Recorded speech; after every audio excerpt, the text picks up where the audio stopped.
In today's video, I'm going to show you how to assign a task in ClickUp step by step. This is a simple but essential skill if you're managing projects, working with a team, or just trying to stay organized inside ClickUp.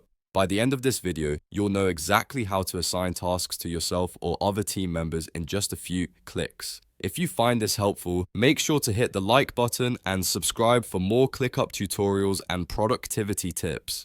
Alright, let's get started. First, open your browser and sign into your ClickUp account using your email and password. Once you're logged in, you'll be taken to your ClickUp dashboard where you can see all your spaces, folders, and lists. Next, choose the space where your task is located. Click into the space, then navigate to the list or folder that contains the task you want to assign.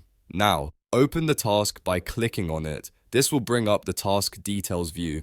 At the top of the task window, look for the assignee option in the top bar. Click on assignee and a drop-down will appear showing the available team members. From here, select the person you want to assign the task to. You can assign it to one person, multiple people, or even assign it to yourself. Once selected, the assignee will be added instantly, and the task is now officially assigned. That's all there is to it. You've successfully assigned a task in ClickUp, making it clear who's responsible and keeping your workflow organized. If this video helped you out, don't forget to hit the like button and subscribe to the channel for more easy ClickUp guides and software tutorials.